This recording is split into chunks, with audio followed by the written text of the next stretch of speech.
欧洲的这些政治领导人都是一群懦弱的侏儒，他们习惯了当美国的奴仆了。你们当时怎么骂俄罗斯的？你们现在就应该骂美国。美国马上就要打到你们格陵兰来了。欧洲的这群家伙是搬石头，每天在砸乌克兰的头。如果今天欧洲这些领袖真的希望这场战争停下来，他应该是要呼吁俄罗斯可以相信的国家，中国大陆派维和部队到那里去。那现在美国已经变成加勒比海的海盗了，马上就要变成北极海的海盗喽。那么现在是怎么样？北海小英雄要上演了。那么欧洲要不要讲句话？接下来我们特别关心到的是欧洲现在挑战美国跟俄罗斯吗？因为呢，他左边力挺乌克兰派兵，右边又保护着格陵兰，不让川普拿走。那另外一方面，我们来看到普丁则是打美气来试试看川普的反应。北约的危机升级了吗？今天就这些议题一起来做关心。这几天尤其我们要来特别看到的是欧洲35国的领袖呢，他们这一次在巴黎举行的这一场联盟峰会，这个是举行的志愿者联盟峰会。BBC 报道呢，我们来看到最新消息，英国首相施凯尔怎么说呢？他说，如果俄乌达成和平协议的话，英法呢会在乌克兰这边的各地建立军事中心。法国总统马克宏也说呢，会向乌克兰来部署数千名的士兵。那另外一方面呢，我们都知道，川普他一再的表达说他要拿下格陵兰的这个意图，现在欧洲国家其实也蛮紧张的，许多的国家，欧洲国家大国们现在也发布了联合声明。怎么说呢？我们来看到法国、英国、德国、意大利、波兰、西班牙说啊，丹麦主权是涵盖格陵兰的，丹麦是北约的一员，北极的安全是欧洲的首要任务，似乎就是要打脸川普总统。所以节目一开始特别来看到欧洲现在双线挑战美俄了，不管是针对乌克兰派兵的议题，或是针对于格陵兰的议题，这是要对抗美俄的超级强权吗？欧洲的底气来自哪里？委员怎么看？对，这分两个层面来谈这个问题哦。先看一下欧洲对俄罗斯啦，我是不了解欧洲的这些政治人物究竟是蠢还是坏，他们所做的这个宣誓根本上就是一个帮倒忙的事。俄罗斯最不希望看到的就是欧洲的部队摆在乌克兰。然后呢，你们这些国家呢，一个接着一个争先恐后的在宣誓说，我要在这里设一大堆军事基地。你不就是嫌俄乌战争打的这个希望要和谈，你们就是破这个局嘛？你们就希望他干脆打得天长地久就算了。我如果今天是俄罗斯，我怎么会买单呢？我就是不希望你北约东扩然后你欧洲这些国家一个接着一个在那里要派兵来，那根本就是踩到了这场战争和谈最重要的一条红线嘛。所以我实在无法理解，就是欧洲这些国家究竟是要帮乌克兰还是害乌克兰？现在显然看起来，他们这样的操作只能够让俄罗斯继续这个持续的把它打下去了，因为俄罗斯绝对不可能容许这个北约的部队摆在乌克兰的。如果今天欧洲这些领袖真的希望这场战争停下来，他应该做的这个承诺不是这个，他应该是要呼吁，比如说联合国派维和部队，或者是中国大陆啦，这个俄罗斯可以相信的国家派维和部队到那里去，那这勉强还说得通。就你们自己跑来那里去，大家来冲英雄，这就好像我刚才讲到的那个日本的250国会议员跑来台湾喊半天一样就喊得好像很勇敢，喊得好像为台湾，现在你们喊的为了乌克兰，可是所有你们做的事情都是搬石头在砸乌克兰的脚那你回过头来讲美国我是觉得很妙的是你们还记得欧洲那个时候一直不断的在讲绥靖主义，绥靖主义，说我们不可以容许俄罗斯这样干，这就是绥靖主义。那现在美国已经变成加勒比海的海盗了，马上就要变成北极海的海盗喽。那么现在是怎么样？北海小英雄要上演了。那么欧洲要不要讲句话？你能够容许美国再继续这样干吗？这不就是绥靖主义吗？俄罗斯也不过就是侵略了一个乌克兰，美国搞完了一个委内瑞拉，接着搞哥伦比亚，马上就要去搞丹麦了。这欧洲怎么都不讲话呢？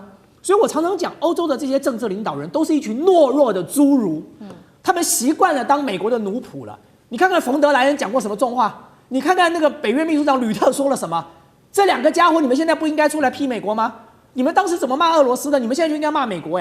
美国马上就要打到你们格陵兰来了。我实在是很妙，我很想知道说，那北约要不要援引北约内部的条款呢？一国有难，大家共同出手呢？这个时候北约要不要表个态？所以我认为欧洲的这群家伙在乌克兰的问题上是搬石头，每天在砸乌克兰的头，然后呢，在这个格陵兰的问题上呢，又是一群懦弱无能的小弟，只能够稍微小声的喊两句但是绝对不敢点名川普，也绝对不敢点名美国。你光看看冯德莱恩，跟看看这个吕特这2个奴才的样子就知道了。对，好，针对于尤其是乌俄战争这一件事情，其实现在欧洲也出现了不同的声音。除了刚刚我们特别帮观众朋友看到的英法2国是说要在乌克兰这边呢建立军事中心，但是也有一些国家它是不愿意的。现在整个欧洲内部呈现2个完全不一样的声音。来看到，尤其是意大利。画面上看到，意大利总理呢，他直接表态了，我们不会派兵的进驻乌克兰。德国总理梅尔茨他也在推脱，他说，不管是派兵的规模或者是类型，其实都是需要我们政府做更多的讨论的。那也许我们可能会派兵呢进驻在临近乌克兰的北约国家边境，有一种象征性的声援。好，这个是比较模糊一点。那不派兵的国家还有捷克、波兰跟这个拉脱维亚。那最挺俄的匈牙利到现在也还没有表态。现在我们可以看到，欧洲国家简直就是出现了2派的一个分裂。普丁会不会趁这种态势来做一个急迫呢？那另外是一些国家是不是担心普丁会把他们视为下一个目标，所以也悄悄的晋升了？岳老师怎么看？我想起来在 KTV 唱了有一首歌的一部分的歌词叫“一生爱错放你的手”。我是留欧的，在那边住了10几年了。刚刚大仙问到你到底是笨还是坏，我跟你讲，他是笨啊，笨当中自然包含了坏啊，那做出错误的决定嘛啊，这个真的我讲起来，我是在嘲弄我自己的人生啊，我自己觉得话呢，没想到欧洲这么笨，就导致我们留欧的学生大部分都聪明不到哪去了啊。那么我现在必须要强调一下，你这个事情呢，欧洲本身来讲，它就根本没有团结的可能。就连英法当中叫得很大声，派几千人到那边，已经是一个完全是人家势如破竹的战场上，基本上是送人头的。话就讲到这边，不会真的派兵的，也没有讲谁出钱。那么德国人的话，向来是比较诚实的，但是莫茨呢是笨的诚实。但他基本上讲说我们的话呢，就是这个要经过国会的同意。那废话，国会怎么可能同意嘛？对不对？要派自己的子弟兵去送死。那另外的话呢，我必须要强调，你刚刚强调就是说，像捷克啦或者说是这个波兰还有立陶宛，立陶宛不是跳得很凶吗？立陶宛不是最凶跟台湾什么不怕中国什么的讲明了。他不派兵就算，他们是距离乌克兰最近的国家，他们要去讲派兵了，普遍讲到说，你们立陶宛的话呢，被我们收拾了100多年不够，是不是？你还想再来呀？所以在这种情况下，另外的话呢，我会觉得欧洲现在处境非常尴尬，因为说呢，美国本身来讲，尤其是这个川普说要格陵兰的事情，他讲的再直白不过了那现在只是缺总督而已，但委内瑞拉的总督是卢比奥出来了那立陶宛的总督是谁还没出来，只差这一步而已。那这个太难看了，你知道吗？搞到最后，所以说呢，这里头当中我讲说英国、法国、德国这个什么意大利什么的。大家有没有注意到，莫名其妙冒出一个西班牙西班牙原则上是距离乌克兰最远，但是西班牙为什么？因为西班牙替以西班牙语讲话的国家替委内瑞拉发声了替拉丁美洲发言，因为他自己是原来的就那边殖民国嘛，所以你在这种情况下，欧洲是各有各的算盘。但是整体来讲，因为很笨的关系，所以做出来这个决定的话呢，就是说做出一件很坏的决定我们讲坏有2个意思，一个是心术不正叫坏，另外一个你做出来这种决定，就搬了石头，我本来正想接下去搬了石头打自己的脚，就搬了石头打人家的头，这就叫做坏所以我只能够讲到这边。再接下来我说不出来，因为你这个消息怎么评论呢？全是假的。就不可能实现的好，这个是有关于在这场乌俄战争的这个政治外交面。那另外一方面，我们赶快带光朋友来看到乌俄战争现在的实际战场的进度俄罗斯在1月5号这一天又对乌克兰发动了这一波新的飞弹攻击，其中1枚是直接命中了比较重要的地点，就是涅伯城一处。重点来了，它是由美国的农业巨头这一家叫做邦吉公司持有的葵花籽油的储存设施它直接就打美气了那导致了300公吨的葵花籽油直接外泄。乌克兰外长认为说，这个就是一个蓄意行为，因为俄罗斯已经做过很多次了。那确实，现在看到俄罗斯正在系统性锁定美国企业，直接做进攻。这个普丁是在试探川普吗？川普也曾经说过，美国企业能够作为乌俄战争的一个缓冲，现在看起来完全不是这样。干哥怎么看？所以乌克兰又逮到机会了，外长希哈比他马上就说：“我跟你讲，你看，什么地方不好打，你给我打这个邦吉公司。邦吉公司是什么公司？他就想说，在乌克兰里面有一个非常漂亮的一个，把油桶都画成乌克兰国旗的样子，那叫邦吉公司。做什么的？专门做葵花籽油。为什么？因为葵花籽在乌克兰的农业生产上算是一个大项，那美国就在那边设厂。那邦吉公司呢，我可以告诉各位，也是像那个大千讲的，海盗出身的。他从17世纪他就是你知道到处劫掠。为什么？老板谁？荷兰人。荷兰人还在当海盗的时候，不但我们台湾也是被他给占了，后来郑成功把他给赶跑，对不对？那邦吉公司它最早就是说，他们在全世界。他们就是投资那种有经济价值的农作物以及各种农产品的买卖。后来邦吉公司它从阿根廷回到了纽约的市场上去挂牌，然后在美国至少有35处的工厂，然后它每个工厂都那其实不叫工厂，那个谷仓啦。你从这边看过去就看到哇，那谷仓真的大的吓死人。然后呢，它在乌克兰投资已经快10几年了，所以说它是全球大概是。都非常知名的农业生产公司，以及就是说行销的公司。这个公司的每年的这个交易量是大概到上了几百亿美金，市值它这个公司市值100亿美金。所以这么大的公司，你今天俄国人用什么飞弹？用伊斯坎德地对地中程飞弹去打我们这个葵花籽油公司。结果要打到你知道吗？300吨的葵花籽油漏了一地，要用什么？要用推土机去运的石头跟沙来铺。为什么？如果你不铺的话，这个卡尔可夫第2大城，这乌克兰的第2大城走不动了，因为满地都是葵花籽油，所以你就看到那个场景，说战争打到现在连这个民用物资也可以这么浪费了，你心里就很痛。其实不只是这样。俄国还锁定了一些暖气设施以及供电设备，也就是专门对它的民生产生了很大的影响。大家就晓得说，除了这个之外，连美国的企业都已经成为目标。那川普，你现在出来讲话啊，你讲话，你看你要怎么解决啊？不过川普对这件事情到现在还没有讲话，我们很期待他看看，连美国企业都被攻击，美国应该采取什么样的立场？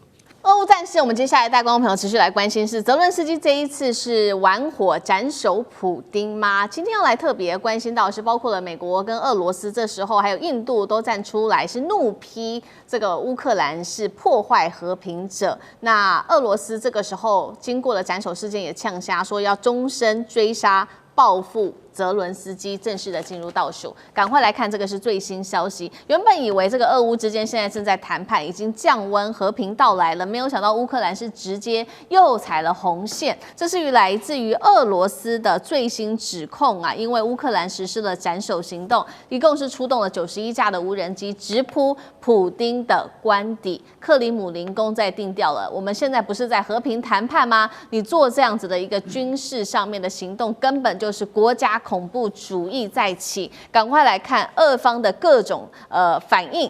包括了这个是俄罗斯的前总统，他说将会对泽伦斯基发布追杀令，警告他最好赶快开始躲藏吧，因为你会在躲藏中来度过余生。包括了克里姆林宫自己也说了，语带威胁的说泽伦斯基之后谁会接手，赶快做一个准备吧。俄国的外长也说了，你们发射来自于乌克兰91架的无人机没有关系，我们已经全部把这些无人机给这个击落了。那么俄军已经选定目标，会来进行各种的报复行动。川普对此也表示了他非常的愤怒，包括了印度总理莫迪在此刻也公开表示关切。泽伦斯基则是反咬说，俄国因为他不断的实施各种的假旗行动。针对这一场这个斩首普丁的行动，委员怎么看？在这一次的行动之后，我们刚刚看到俄国各种的放话，针对泽伦斯基说他要对他做终身的追杀。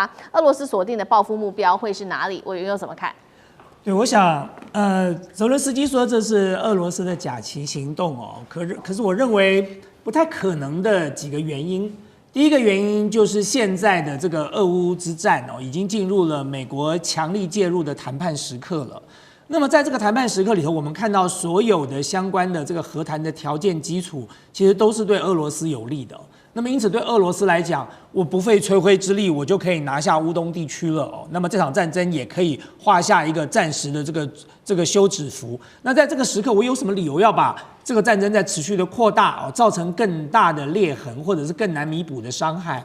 所以对俄罗斯来说，他是赢家，他没有必要在这个时候冒险哦。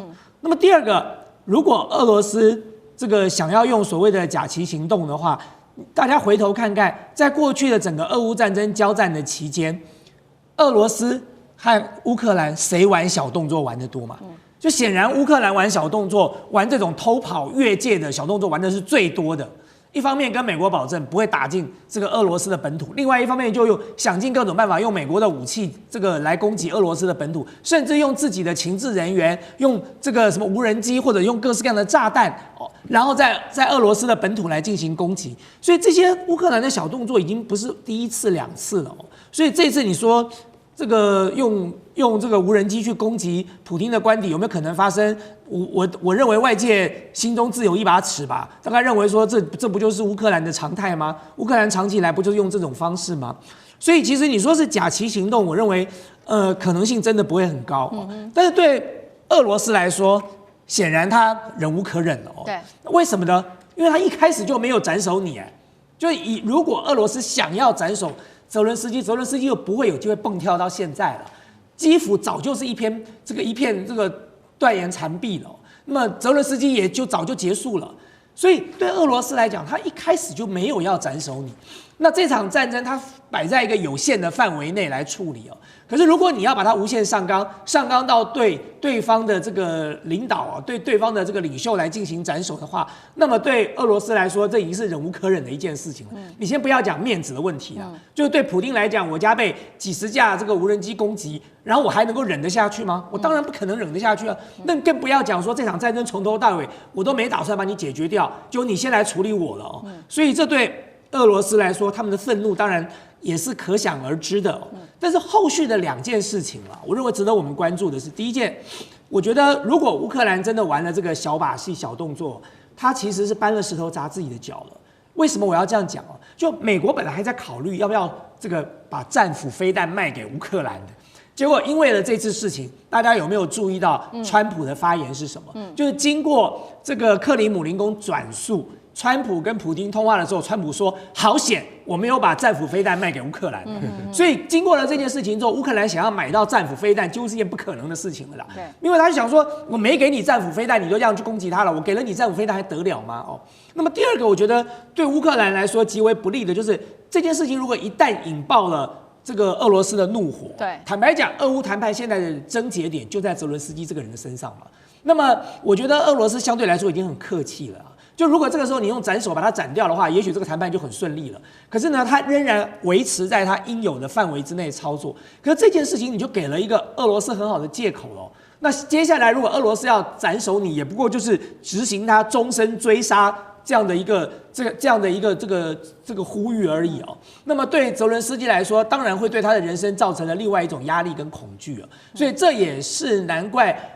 后来在这件事情发生之后，你就会看到基辅的态度又开始放软了。那么似乎看起来和谈这个基辅可能会做出更大的让步了。对，确实如委员所说的，在这个俄方已经表示说要持续的追杀泽伦斯基之后，基辅态度现在放软了，而且这个放软的态度上面也有一些很不寻常的地方。他总共讲了2件不同的事情。他第一个，他就说呢，这个是来自于泽伦斯基，他说我愿意以任何形式跟普丁会面，这是对俄罗斯的喊话。那第二件事情，他则是对美国喊话，他说希望美军可以驻扎乌克兰，提供30到50年的保障。这几乎不太可能，因为美军如果实在乌克兰驻军，等于踩了俄罗斯的红线。针对此，美国有没有可能同意？干哥又怎么看？那怎么看现在这个泽伦斯基他提出的这2点要求，是担心普丁很快的就会报复吗？干哥怎么看？就是我们一直在讲为什么这件事情没有办法解决的症结点，就是说泽伦斯基他本于对于国民的负责，他必须要能够得到安全保障。可是安全保障，其实老实讲一句，就是俄罗斯绝对不能答应的。为什么？你就在我的家门口，你要让北约进来驻军，那是如果换作是任何国家都不能够接受。为什么？美军北约进到这边来，那就是没有缓冲了，那就是直接在任何议题上面一出问题的话，就是兵戎相见。所以泽伦斯基是希望得到30到50年的安全保障。其实川普绝对没有办法给这种实质的保障，只可能给口头。就比如说，对于台湾也是一样，川普绝对不可能有实质的保障。也就是说，我们今天是要派驻真正的维和部队在台湾海峡，或者是在乌克兰顿涅茨克前线，那绝对不是对手可以能够接受，所以这件事情是达不到的。可是美国前国务卿 Pompeo 他的看法不太一样啊，他说：“我跟你讲，其实普丁到现在为止没有展现出想要签署和平协议的诚意，所以他怂恿说，其实乌克兰你应该要采取更激烈的手段，打一回让他痛，他很痛的话，他才会考虑说，好吧，我跟你这个泽伦斯基小老弟坐下来谈。是，我觉得庞佩奥你不要再出馊主意了，现在好不容易局势缓和下来，其实我今天看到这个新闻，我也很惊讶啊，泽伦斯基你干嘛啊？你去打普丁在那个他这个地方叫做诺夫哥罗州的家干嘛？虽然现在还没有损害报告出来，然后川普也讲说，因为我也没得到报告，真的假的我也不知道。不过如果他真的这样的话，那我很生气。真的是个演员，真的是他讲的话，你都会觉得说反反复复。那实际上国际政治就是这样纵横捭阖。那老实讲，到底他的家有没有被攻击？被攻击的结果我们不论。你出动了无人机是真的，如果今天我给你战斧巡弋飞弹，那就是精准打击了。你会用吗？你真的要打普丁的家吗？委员刚才讲了，我今天没有斩首你泽伦斯基，那是给我们双方各退一步。如果今天要这样子的话，老实讲一句，4年前直接打基辅不就结了吗？直接把基辅拿下来不就结了吗？我相信这些事情都是因为有一些一定的考量，所以我认为泽伦斯基他不聪明。你派了90架无人机去打普丁总统的真正的家，要干嘛？你不是摧毁了本来好不容易得到一些和平的成果吗？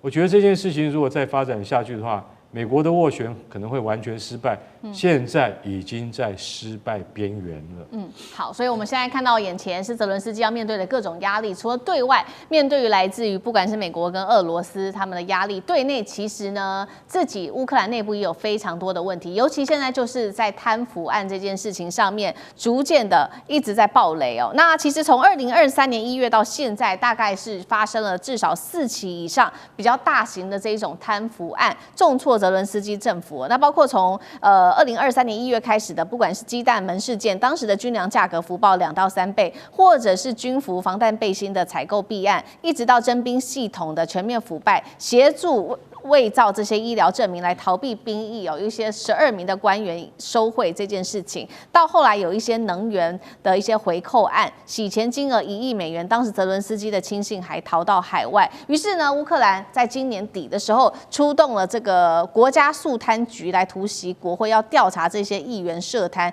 却被国家安全部门挡在外面。怎么回事？乌克兰自己内部贪腐问题已经无解了吗？这样泽伦斯基政府还有它的正当性吗？汉庭怎么看？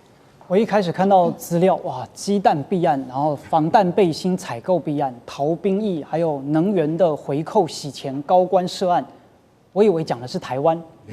这个乌克兰哪有贪呢？对不对？他有让修马桶的、卖鞋子的去进口炸药吗？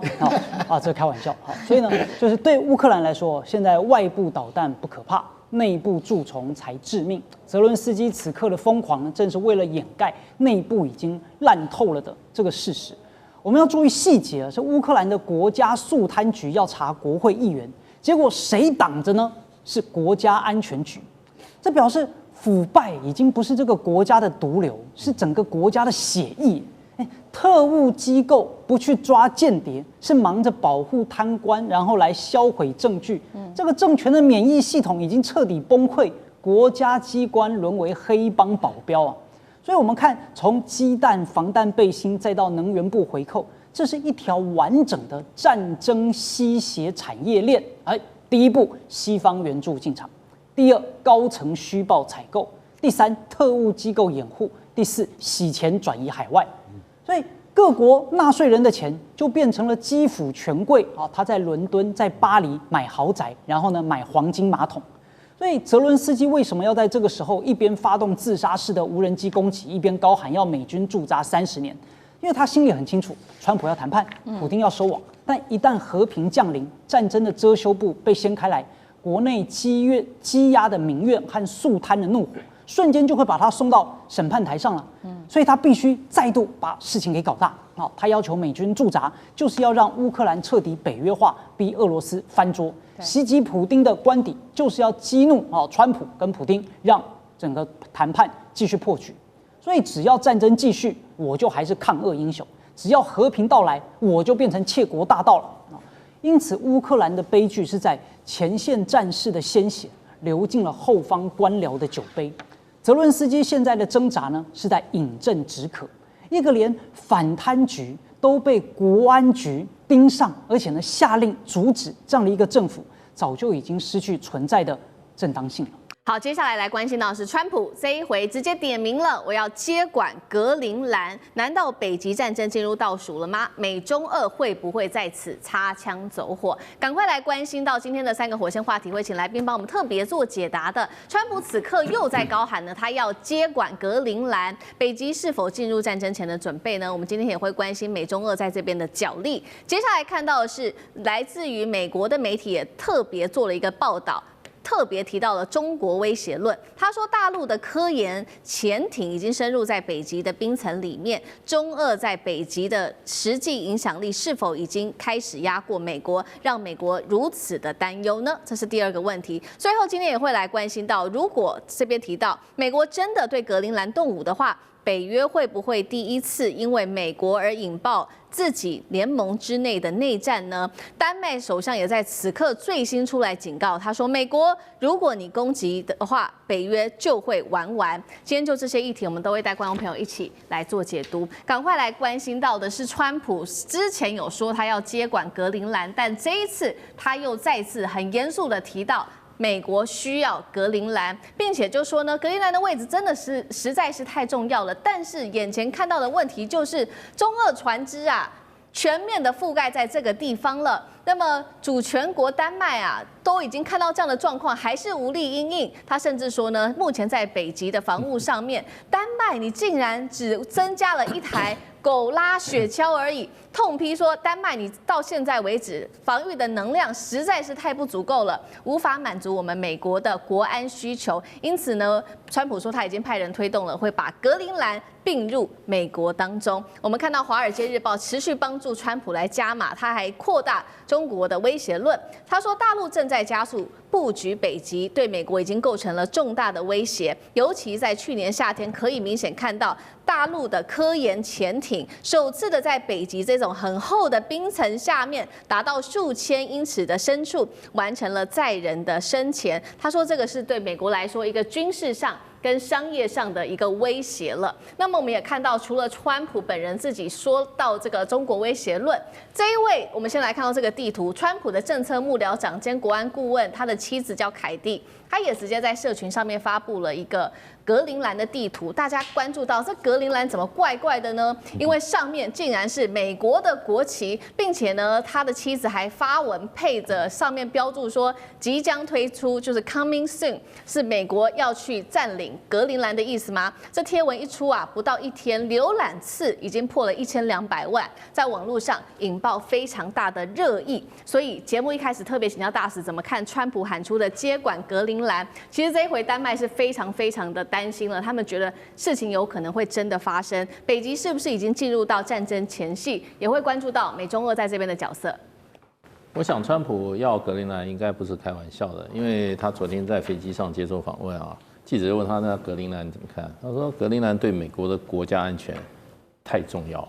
对，他说啊，这个丹麦是无力来保障格陵兰的安全的，这个国家是一个罪儿小邦啊，没有那个能力。然后他说，现在在格陵兰附近啊，就是俄罗斯跟中国的船只，到处都看得到。那我不晓得他有没有证据啊，就是啊，到处都是中国跟俄罗斯的这个影子啊。所以呢，他说啊，他们这个美国啊，对格陵兰是他不是开玩笑的。那人家就说，记者就说，那你欧洲人会不会造成你们跟欧洲的这个中间的美国跟欧洲之间的这个争执啊？因为丹麦是属于欧盟的国家嘛，那欧洲很多国家也替丹麦讲话了，那所以川普说，他说不会，他说其实说真的，欧洲很多国家都希望把格陵兰交给美国，为了安全的理由。当然就是说，川普我看他也不是开玩笑，因为川普1.0就曾经讲过格陵兰啦。那这次他卷土重来，他当然格陵兰，我觉得今天他在委内瑞拉这一场胜局之下哈，他有一点想乘胜追击。因为我看昨天他在电视在这个飞机上啊，那个弹性之足啊，弹了1个多小时。然后有一个美女记者在他面前一直问问题，他就一直打。然后那个都是深夜啊，他还是可见他对于他的这个打这个哈，这次马杜罗哈把他绑回美国啊，他是非常得意的。这种得意之间就很容易啊，他想乘胜追击。那其实我自己的看法，我看了格陵兰从地理上来讲的话，真的它是比较靠近北美的，哎，它跟加拿大是连在一起的啊，尤其那个地方到了北极以后哈，那很多地方都是冰封的，对不对？那你跟欧洲，说实话，它跟欧洲是有距离的，所以我觉得这个川普不是门罗主义吗？我看他这个唐罗主义哈，更进一步啊，可能就变成就是说，他认为这个美洲在地理上应该是把这个格陵兰一起划进来了。那格陵兰当然它现在目前是很难开发了，可是它的土地有216万平方公里啊。那你要知道，很多这些地球科学家都在讲说，其实人类暖化，有些小岛会淹没，有些地方会太热，有些会有很多极端气候，可是有些地方是受惠的，受惠的就是俄罗斯的西伯利亚跟将来的格陵兰，他们可能那个冰层这个可能会将来气候的变化，他们可能是最适合居住跟开发的地区，所以川普要当凯撒大帝的话，我想他可能要在美国历史上留名抢一块这么大块土地的话，他可能会自己觉得应该又可以得一个奖章吧。好，川普想要乘胜追击，看起来拿下格陵兰已经是必要的，川普势在必行的这个节奏。那现在川普也特别提到了嘛，还有美国的媒体也特别提到了说中国威胁论。刚刚看到这个科研船，现在是主要用在科学上面，但是在美国的挑衅之下，有没有可能越界走向军事备战？有关于大陆的角色，那包括了中俄联手在这边的影响力，现在有没有可能跟美国真的起冲突？干哥又怎么看？其实我说一句实在话中国科研潜艇那个可以潜到冰层底下数千英尺深，这个不是新闻啦，早就已经可以了啦。只不过川普再把它拿出来讲一遍，说你看中国潜艇已经跑到格陵兰下面去了，这很严重了，对不对？你们格陵兰人还不赶快想办法要谋取自己的利益嘛，对不对？卖给我们美国，我帮你把防卫全部做好，我还帮你开矿，对不对？一举数得。而且老实讲，那丹麦的那个总理跟丹麦总督尼尔森他就讲说，我们是主权独立，我们属于丹麦。你现在到底在讲你在练什么疯话，讲什么疯话？可是川普不是这样想，他认为他把那个16世纪的那个阿拉斯加拿来当做跟现在的这个格陵兰在同一个地位上比较，就是说，当时我们从俄国买了阿拉斯加之后，阿拉斯加现在你看资源开采丰富，而且成为我们北美很重要的一道屏障。那你格陵兰如果说由我们来控制的话，更可以阻绝俄罗斯和中国势力。所以这是站在美国的角度去看天下，去看整个世界的战略前沿的那种布局它看起来很正常，可是所有的国家就觉得很不合理啊。丹麦说我是北约成员国，现在也是同样是北约成员国的美国要来侵略我们丹麦，那我们要向谁申诉啊？我们是不是投诉无门啊？尤其美国又在联合国安理会有否决权，那我们到底要向国际法庭或是向谁申诉？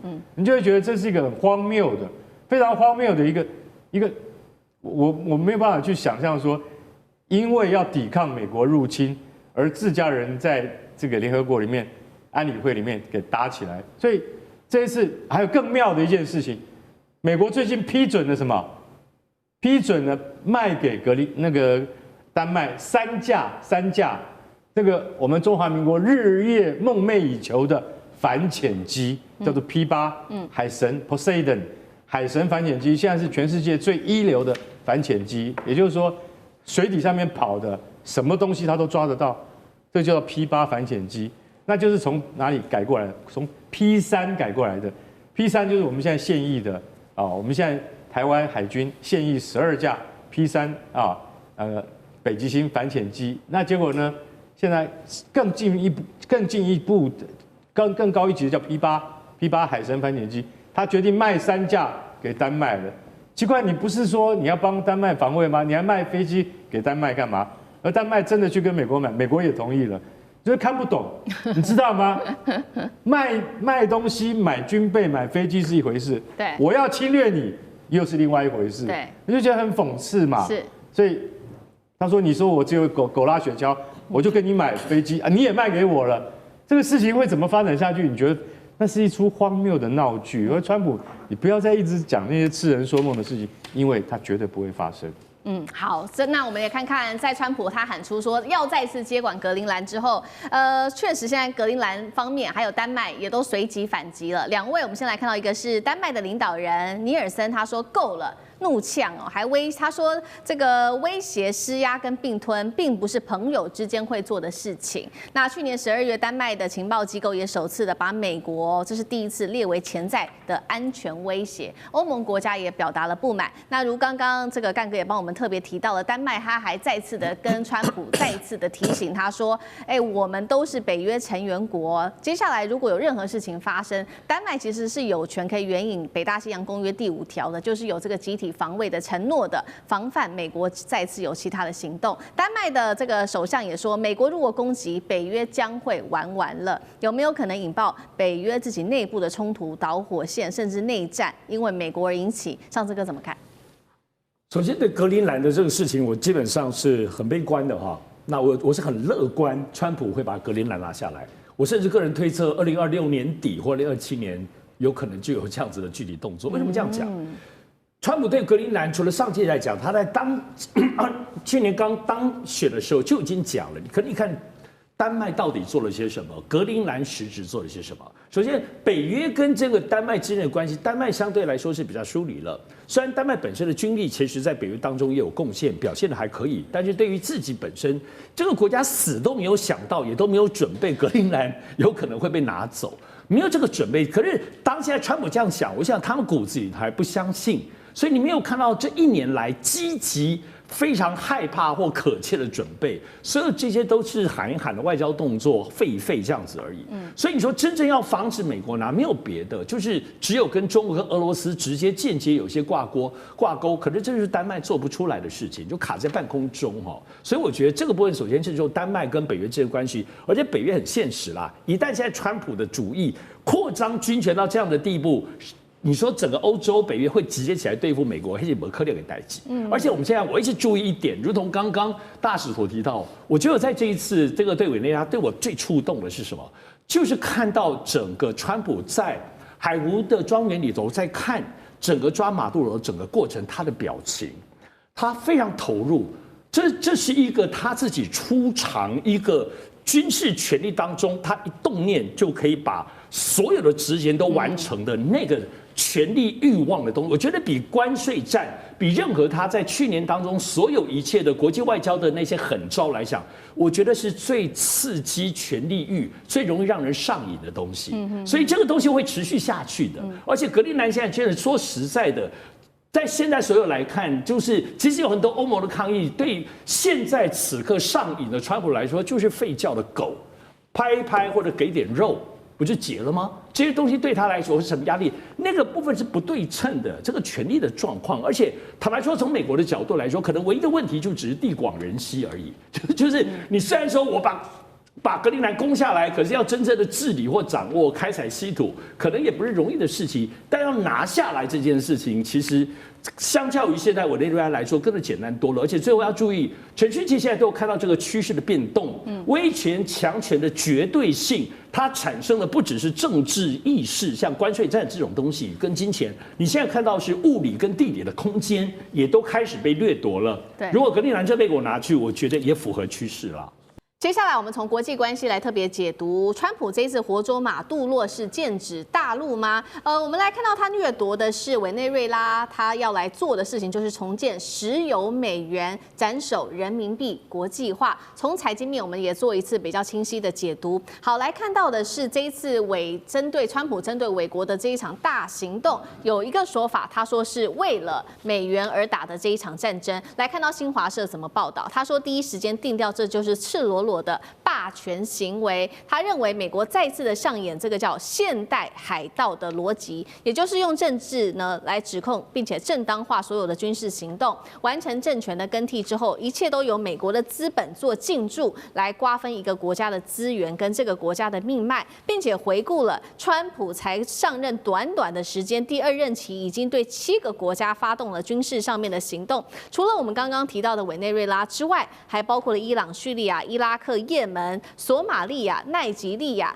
等等的国家，而另外也看到了，这个是川普嘴巴上说不会让美国再次的拖入战争，但是已经有这么多的国家是他祭出的这个军事行动了。那么现在也看到呢，为什么说他必须要打这个委内瑞拉，并且拿下它的石油呢？就是因为委内瑞拉虽然说看起来储量很高，但是它的产能还是不够的。他认为说技术上面受到限制，产能被压下来。如果美国接管，未来会有更多的这个机会来去生产它的石油的。那这个委内瑞拉的石油对美国来说也是相当重要的，将来可以用作美国的基础建设、AI 资料中心建设等等，这些都是不可或缺的能源。杨老师怎么看？接下来美国的油气就会来做进驻，这是川普说的，这是川普的最终目的吗？一切都是为了石油？老师怎么看？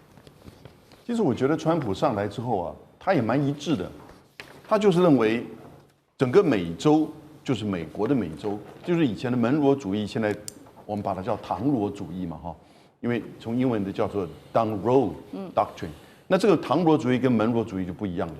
门罗主义只不过是在告诉这些西方的其他的这些大国不可以介入到美洲的事务，但是唐罗主义就更进一步，是美国要完全的主导。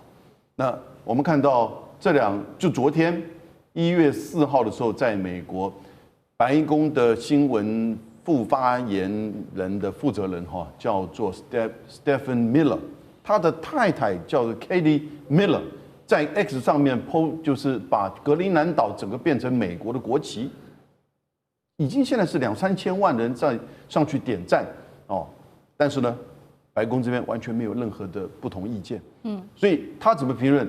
他就一个字 soon， 就很快就换格陵兰岛了，所以这个就表示说，就像他觉得这是他的身体的一部分，整个美洲，那这边上面长了一个瘤，因为他反美。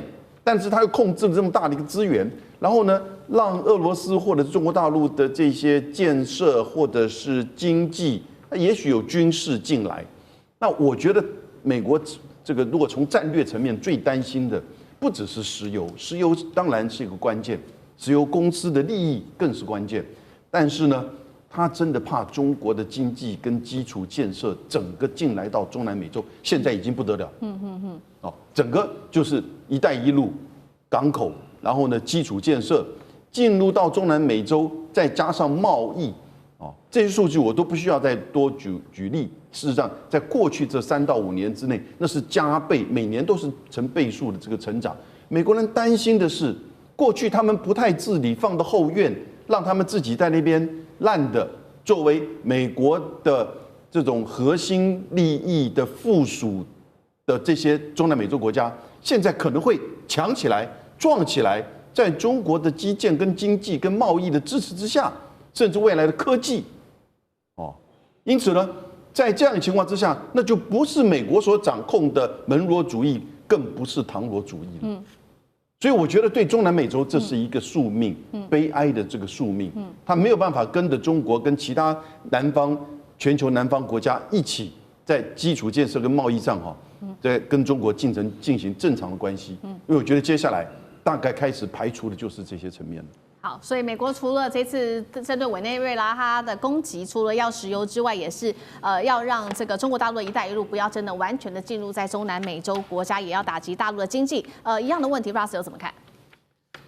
这个需要时间，是一个过程。因为我们回头看刚刚杨老师有提到，最近几年中国跟中南美洲国家贸易是越来越贸易的这个量越来越大。对。而且中国企业愿意投资各式各样的基础建设，不管是机场、高速公路、铁轨等等啊。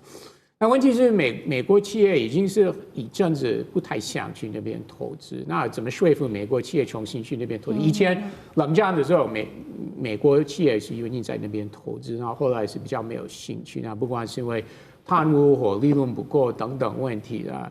那中国企业因为很多是国营企业，那国家说，你要去中东投资，你要去中南美洲投资，他们就去，员工也跟着去。那美国企业不是国营企业，所以说服美国企业去那边投资，这个目前是一个问号，真的是一个问号。那另外刚刚有提到一些，不管是电讯设备，那怎么说服这些中南美洲国家说，你已经装了什么中国来的设备，不管是在港口或电讯等等，你要通通你出了，那当然他们会想美国说，那钱呢？钱哪里来的？这里目前也是一个问号。所以美国将来的确是会向这些国家继续施压，你不要跟中国合作，你跟中国合作的话，一定会有后果了。